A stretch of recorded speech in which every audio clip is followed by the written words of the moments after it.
पहली बात तो ये वीडियो बिगनर्स के लिए नहीं है, क्योंकि बिगनर्स प्रीलिम्स के लिए क्वालिफाई नहीं कर सकते। ये वीडियो वही लोग देखें जिनका मेंस एग्जाम होने वाला है। अगर आपको लगता है आपने अच्छा स्कोर किया है और आपका स्कोर जो आपने अच्छा किया है उसको और भी अच्छा करना है, और मेंस लेवल की प्रिपरेशन या मेंस लेवल का एफर्ट आप कैसे मारें, कैसे पुटअप करें, वो सब करने के लिए आपको ये वीडियो देखना चाहिए। देखो, सबसे ज़्यादा कन्फ्यूजिंग जो अभी टाइम है वो ये है कि लोगों को ये लग रहा है कि उनको तैयारी करनी चाहिए नहीं करनी चाहिए, या उनका जो स्कोर आया है वो अप टू द मार्क आया है नहीं, ये कोई चीज़ उनको बता दे। हर कमेंट बॉक्स में जाके आप देखो, किसी भी वीडियो के जो एसएससी से रिलेटेड है, चाहे मेरा हो चाहे किसी और यूट्यूब पे हो, लोग अपना स्कोर, रो स्कोर, या जो उनका एज्यूम्शन का स्कोर है, क्योंकि जब तक आंसर किए नहीं आई तब तक आप बता नहीं सकते आपने कितना स्कोर किया है, वो कमेंट करेंगे ये शिफ्ट, ये फलानी शिफ्ट है मेरी, इसमें इतना स्कोर मैं कर रहा हूँ, तो मुझे मेंस की तैयारी करनी चाहिए नहीं करनी चाहिए। देखो, उस चीज़ से आप मेंस की तैयारी आपको करनी चाहिए या नहीं करनी चाहिए ये डिसाइड नहीं कर पाओगे। मेंस की तैयारी आपको करनी चाहिए नहीं, इसके लिए एक क्राइटेरिया है, वो मैं आपको बता देता हूँ। देखो, आपके पास अगर कोई और ऑप्शन है, जैसे मान लो आपको किसी का प्रीलिम्स एग्ज़ाम आपको देना है, जैसे CHSL का प्रीलिम्स देना है, या RRB के NTPC वगैरह का आ गया, वो वाले एग्ज़ाम आपको करने, तो उस केस में आपको लगता है कि आपने बहुत अच्छा प्रीलिम्स नहीं किया है और आपने बहुत अच्छी मेंस की तैयारी भी नहीं कर रखी है, तो in that case you should prepare for those exams. अगर आपको लगता है कि आपने या तो पहले दे रखे हो आप मेंस, या आपको लगता है आपने इस बार बहुत अच्छे से तैयारी कर रखी है, तो irrespective of how much you scored in prelims आपको मेंस की तैयारी करनी चाहिए, क्योंकि ये तैयारी इस बार नहीं तो अगली बार आपको काम आएगी। आपका अगर सीरियसली टारगेट है तो आपको विदाउट एनी फर्दर एडो, बिना सोचे समझे आपको मेंस की तैयारी करनी चाहिए, क्योंकि सेम सब्जेक्ट है। और मेंस की तैयारी करने के साथ साथ एक ट्विक है, इसमें एक ट्विक इतना सा है कि आपको जो कॉमन सब्जेक्ट है, जो कॉमन टॉपिक्स है वो ही पढ़ने, जैसे कंप्यूटर हो गया, प्रोबेबिलिटी, स्टैटिस्टिक, परम्यूटेशन, कॉम्बिनेशन, और इसके अलावा कुछ थोड़ी सी टफ चीज़ें जो मेंस में ही पूछी जाती है वो वाली आप छोड़ दो। बाकी जो प्रीलिम्स का सिलेबस है वो अच्छे से मेंस के लिए तैयारी कर लो। मेंस का सिलेबस मतलब जो प्रीलिम्स में भी है कॉमन, वो सिलेबस आप तैयार कर लो। ये मेरी बात आप समझ गए होंगे। वो टॉपिक्स जो कॉमन नहीं है वो हम पढ़ेंगे, लेकिन लास्ट के दिनों में जब अपना रिजल्ट आ जाएगा। रिजल्ट आने के बाद आपके पास ज़्यादा समय नहीं बचेगा, तो कई लोग ये सोचेंगे अभी थोड़ी देर रेस्ट कर लूँ या रिजल्ट के बाद में मैं तैयारी कर लूँगा, तो शायद मुश्किल नहीं होगा, क्योंकि रिजल्ट के बाद लगभग आपको 1 महीना मिलेगा। आंसर की के बाद जो रिजल्ट आएगा उसके बाद लगभग 1 महीना आपको मिलेगा तैयारी करने के लिए, उससे ज़्यादा समय आपको नहीं मिलेगा। तो लगभग अपने पास दो महीने का समय बचता है मेंस से पहले, जिसका फुल यूटिलाइजेशन यहाँ पे होना चाहिए। पहले बात करते हैं जीके की। सबसे ज़्यादा जो अच्छी पोस्ट दिला जाता है, अच्छी रैंक जो दिला जा रहा है और अच्छी लोकेशंस आपको दिला जाएगा, वो है जीके। देखो, जीके में अभी बहुत सारी चीज़ें हैं जो कन्फ्यूजिंग है। जीके में अब थोड़ा सा स्मार्टली आपको करना पड़ेगा। स्मार्टली इन द सेंस कि आपको वो चीज़ें अब जीके में नहीं करनी है जो इररिलेवेंट पूछी जा रही है। जैसे फॉर एग्जांपल करंट अफेयर्स है, अभी 2023 के एग्ज़ाम में देखोगे तो 21 का करंट अफेयर आपको मिलेगा, 24 में देखोगे तो 22 का 21 का करंट अफेयर मिल रहा है, तो उतना डीप आप नहीं पढ़ सकते। तो बेसिक फंडों के साथ आपको मतलब स्टिक रहना पड़ेगा। जो बेसिक चीज़ें हैं जीके की जो आपने पढ़ रखी है, सिलेबस जो अपना है, वो सिलेबस के अकॉर्डिंग आपको स्टैटिक बहुत अच्छे से करना पड़ेगा। उसको बार बार रिवाइज करना पड़ेगा। 2 महीने में कितने बार रिवाइज कर सकते हो आप? 2 या 3 बार रिविजन कर सकते हो। उन्हीं में से डीप जाके आपको पढ़ना पड़ेगा। जैसे परमार एसएससी ने वो माइंड मैप से जो क्वेश्चंस पढ़ा है वो थोड़े से डीप, तो उनके वीडियोस आपको एक बार फिर से देखना पड़ेगा। जो हमें क्या लगता है कि ये 100 एंड 100 टॉपिक हमने पढ़ लिया एक बार तो इसका मतलब हम उसमें एक्सपर्ट हो गए, लेकिन जीके के साथ ऐसा नहीं होता है। जब आप कोई टॉपिक पढ़ोगे, दोबारा उसको पढ़ोगे, तीसरी बार उसको पढ़ोगे, चौथी बार पढ़ोगे, तो हर बार आपको कुछ ना कुछ नया उस टॉपिक की इन्फॉर्मेशन से सीखने को मिलेगा। और जीके में दूसरी चीज़ जो आपको करनी है वो है कि आपका जो एलिमिनेशन का जो दायरा है उसको बढ़ाना है थोड़ा सा। हर क्वेश्चन सारी इन्फॉर्मेशन से हो ये पॉसिबल नहीं है। जैसे यूपीएससी प्रीलिम्स के बारे में आपने सुना होगा कि लोगों को 30% 35% नॉलेज ही होती है जो 100 क्वेश्चंस पूछे जाते हैं उसमें से, लेकिन फिर भी स्कोर 50+ आपको करना पड़ेगा। वो कैसा होता है? वो एलिमिनेशन से होता है। क्वेश्चंस के सारे पॉइंट्स में से कुछ ना कुछ इन्फॉर्मेशन आपको पता होती है जिसको आप एलिमिनेट करना सीखो। तो ज़्यादा से ज़्यादा एलिमिनेशन पे आपको डिपेंड रहना पड़ेगा। कम से कम 10 क्वेश्चंस तो ऐसे होने चाहिए जिससे एलिमिनेशन करके आप कम से कम 6 से 7 क्वेश्चंस उसमें सही कर लो। एलिमिनेशन में 100% एक्यूरेसी आए ये ज़रूरी नहीं है, बट 30-40% गलत हो जाए तो कोई दिक्कत नहीं है, लेकिन 60% 70% आपकी एक्यूरेसी उसमें आनी चाहिए। तो एलिमिनेशन वाला आपको करना है। मॉक ज़्यादा से ज़्यादा लगाना है। दूसरा पॉइंट जो मैं बताना चाह रहा हूँ, मॉक आपको अब ज़्यादा प्रैक्टिस करना है। प्रीलिम्स क्वालिफाइंग ओनली था, जैसे भी आपने पास किया हो, लेकिन मेंस तक आपको बहुत अच्छे खासे मॉक लगाने हैं। 60 डेज आपके पास है तो मैं बोलूँगा आपको कम से कम आप 50 मॉक इसमें लगा के जाओ। मॉक से आपकी चीज़ें बनेगी अच्छे से। जैसे मैथ्स रीजनिंग हो गया, उसके बाद इंग्लिश के कुछ पोर्शंस हो गए जैसे ग्रामर वगैरह के जो एरर पकड़ना है आपको, ये चीज़ें आपके मॉक से आएगी। जैसे जीएस है, जीएस ऐसी नहीं है कि आपको मॉक से बहुत ज़्यादा इंप्रूव होगी, लेकिन मैथ्स रीजनिंग में बहुत बड़ा इंपैक्ट इस चीज़ का पड़ता है, ये चीज़ बता रहा हूँ। मॉक आपको लगाना है। मॉक आप टेक्स्ट बुक से लगा सकते हैं। टेक्स्ट बुक पे अभी उम्मीद की किरण सेल चल रही है, उससे आप ले सकते हैं। इसमें आपको मेरा कूपन कोड आप यूज़ करेंगे 13% आपको इसमें ऑफ भी मिलेगा। और देखो मॉक के बहुत सारे बेनिफिट है। जैसे टेक्स्ट बुक पे आप लगा रहे हो तो एक तो बहुत ज़्यादा क्राउड वहाँ पे बैठता है मॉक का, आपको पता है एक्चुअल कंपटीशन में जो बंदा आपके साथ होगा, जो एक्चुअल में उस पोस्ट के लिए फाइट कर रहा है, वही वहाँ टेक्स्ट बुक पे मॉक दे रहा है। कोई ऐसा बंदा तो वहाँ आके मेंस का मॉक देगा ही नहीं जिसका मेंस नहीं है, या जैसे मेरा सिलेक्शन हो चुका है या मैं यूपीएससी आरपीसी की तैयारी कर रहा हूँ तो मैं जाके वहाँ के मेंस का मॉक दे रहा हूँ और फिर मेरा आपसे अच्छा स्कोर आ रहा है, ऐसा तो नहीं है ना। वही लोग वहाँ पर बैठ रहे हैं जिनका एक्चुअल में एग्ज़ाम है।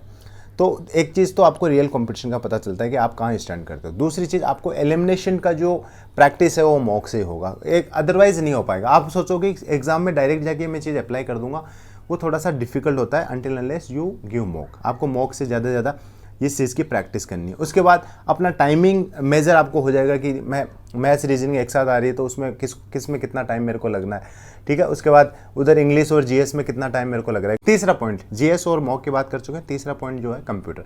2022 में कंप्यूटर में बहुत लोग फेल हुए थे। उसके बाद 23 में अपने प्रैक्टिस हो गई कि कंप्यूटर आ रहा है, लोगों को नॉलेज हो गई इसकी कि कंप्यूटर आ रहा है, तो उसके बाद उन लोगों ने सीरियस लिया। फर्स्ट टाइम कंप्यूटर में बहुत लोग फेल हुए थे, जिनके बहुत अच्छा स्कोर आया था वो भी फेल हुए थे। हमें कंप्यूटर को ईजी नहीं लेना है, मतलब थोड़ा सा ऐसे होता है ना, क्या इसको मतलब हल्के में नहीं लेना है, ऐसे मान के चलो। आप कंप्यूटर को बहुत अच्छे से करना है। कंप्यूटर को करने के लिए आपको दो चीज़ करनी है, ज़्यादा कुछ नहीं है आपका।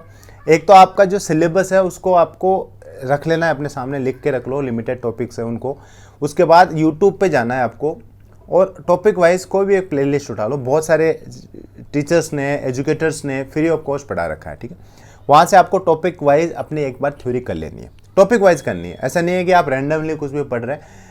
स्पेसिफिक क्वेश्चंस पूछे जा रहे हैं और आउट ऑफ 100 आपको 80-90% स्कोर भी नहीं करना है, ठीक है। अपना स्कोरिंग क्राइटेरिया भी कम है, तो आपको स्पेसिफिक पढ़ाई करनी है। टॉपिक वाइज वो पढ़ के एक थ्योरी की बुक उठा लेनी है, वहाँ से आपको थ्योरी के क्वेश्चंस करने हैं या फिर प्रैक्टिस के क्वेश्चंस उठाने हैं। जैसे ये वाली क्वेश्चन ये आती है, ये theory plus 2600 previous year questions है टीसीएस के। ये है पिनाकल की आती है, हिंदी इंग्लिश मीडियम दोनों में आती है। ये वाली बुक से आप करोगे, जैसे यूट्यूब से आपने पढ़ लिया, वो टॉपिक पढ़ लिया, उसके क्वेश्चंस और थ्योरी यहाँ से कर लो। ज़्यादा कुछ नहीं है, ये कर लोगे आपका अच्छा खासा स्कोर यहाँ पे बन जाएगा कंप्यूटर में। ज़्यादा इधर उधर भागने की जरूरत नहीं है। जो भी फ्री पीडीएफ आप या फ्री जो आपको मिल रहा है वहाँ पे यूट्यूब पे, उससे पढ़ाई करनी है। उससे आपको क्या होता है ना, एक तो मैं डायरेक्टली इसे थ्योरी पढ़ूंगा तो थोड़ा सा डिफिकल्ट होगा जो साइंस बैकग्राउंड से नहीं है उनके लिए, जो आर्ट्स वगैरह है, बीकॉम वगैरह जो कॉमर्स बैकग्राउंड से हैं उनके लिए। तो आपको पहले यूट्यूब से करना है थ्योरी, और उसी के साथ साथ उसी दिन सेम डे इसको लेके आपको बैठना है, और इसके साथ साथ थ्योरी और प्रीवियस ईयर क्वेश्चंस जो टीसीएस ने पूछ लिया अब तक एमसीक्यू, वो आपको यहाँ पे लगा के रखना है ना। बढ़िया एक्सप्लेनेशन के साथ इसमें दिया हुआ है चीज़ों को, तो आपको काफ़ी हेल्प मिलेगी। और जो इसकी सॉल्यूशन है उसमें भी काफ़ी थ्योरी है, तो वहाँ से भी आपकी नॉलेज जो है, आपका जो इन्फॉर्मेशन है वो एनरिच होगा, ठीक है। उसके बाद तीसरी चीज़ के बारे में बात करूँ, मैथ्स और रीजनिंग। चौथी चीज़ के बारे में, मैथ्स और रीजनिंग आपकी प्रीलिम्स तक फुल तैयारी हो जानी चाहिए थी। अगर नहीं हुई है किसी कारणवश, तो अभी आपको क्या करना है, वो टॉपिक पहले उठाने हैं जो आपके कमज़ोर थे, जो किसी कारणवश आपने प्रीलिम्स के टाइम बहुत अच्छा नहीं करे, वो टॉपिक्स उठाने हैं, उनकी थ्योरी पढ़नी है बहुत क्विकली। ऐसा नहीं कि अब एक महीने आप 2 टॉपिक को लेके बैठ गए, ऐसा नहीं। बहुत ज़्यादा समय उसको 2 दिन में भी चाहे 4-5 घंटे मैथ्स ही पढ़ो और वो प्रॉपर टॉपिक ही आप उसमें पढ़ो, लेकिन जल्दी से जल्दी वो थ्योरी कंप्लीट करके सारा मैथ्स इक्वल कर लेना है आपको, कि आपके सारे टॉपिक्स की आपके पास थ्योरी कंप्लीट है। अब ज़्यादा से ज़्यादा प्रैक्टिस करना है। देखो मैथ्स और रीजनिंग दोनों के एक साथ बता रहा हूँ, ये 2 सब्जेक्ट ऐसे हैं जो प्रैक्टिस मांगते हैं। देखो एसएससी का ओवरऑल गेम क्या, ओवरऑल एग्जाम की भी बात करूँ तो IQ गेम नहीं है ये है प्रैक्टिस और एक्यूरेसी का गेम। क्यों कोई आपको बताता है एसएससी का एग्जाम नॉलेज से निकलता है तो आपको बेवकूफ़ बना रहा है। मैं मेरी एक्सपीरियंस के आधार पर बता सकता हूँ, नॉलेज तो इसमें प्ले करती है, लेकिन इसमें आपकी एक्यूरेसी और स्पीड होती है। मैं बता सकता हूँ आपको, जो 100 सेलेक्टेड बंदे हैं, 100 नॉन सेलेक्टेड बंदे हैं जो जस्ट उनके नीचे थे कट ऑफ में, उनमें सिर्फ और सिर्फ स्पीड और एक्यूरेसी का डिफरेंस था, नॉलेज का डिफरेंस नहीं था। हो सकता है उनमें जो सेलेक्ट नहीं हुए उनमें नॉलेज ज़्यादा हो, लेकिन जो सेलेक्ट हो चुके हैं उनकी स्पीड और एक्यूरेसी थी, क्योंकि अल्टीमेटली आपको कम समय में ज़्यादा क्वेश्चंस आपको करने हैं, ठीक है। तो आपको ज़्यादा से ज़्यादा क्वेश्चंस प्रैक्टिस करने हैं, प्रीवियस ईयर क्वेश्चंस के ज़्यादा से ज़्यादा प्रैक्टिस करना है। जो लेटेस्ट आ रहे हैं 23-22 के क्वेश्चंस, आपको एक भी क्वेश्चन ऐसा नहीं होना चाहिए जो आपको नहीं आता हो, ठीक है, उसका मेथड नहीं आता हो। एटलीस्ट हो सकता है आप सोल्व कर रहे हो और किसी कारणवश आपसे सोल्व नहीं हुआ, that is a different thing, but आपको उसका मेथड आना चाहिए कि कैसे सोल्व हुआ। और ज़्यादा से ज़्यादा आपको मॉक देना है। Again I am saying, mock के जो अंदर आपको बेनिफिट होगा वो सबसे ज़्यादा मैथ्स और रीजनिंग और इंग्लिश में आपको बेनिफिट होने वाला है वहाँ पर।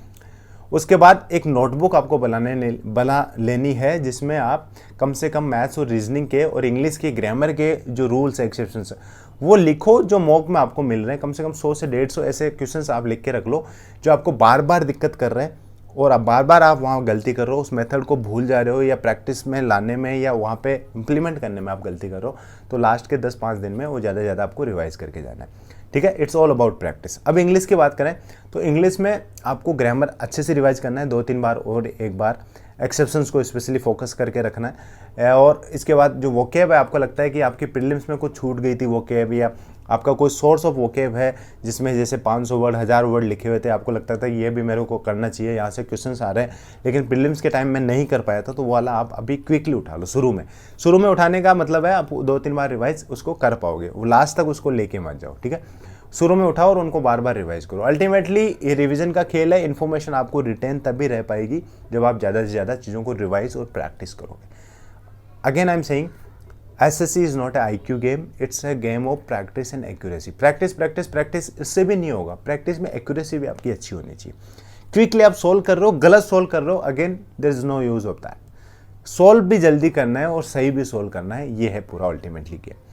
चीज़ें मैंने आपको बता दी है जो है, क्योंकि प्रीलिम्स आप पास करके मेंस के लिए जाओगे तो आपको पता है एक्चुअल में एसएससी क्या डिमांड रखता है, कैसे एग्जाम में आपको अटेम्प्ट करना है, कैसे कैसे क्वेश्चंस करना है।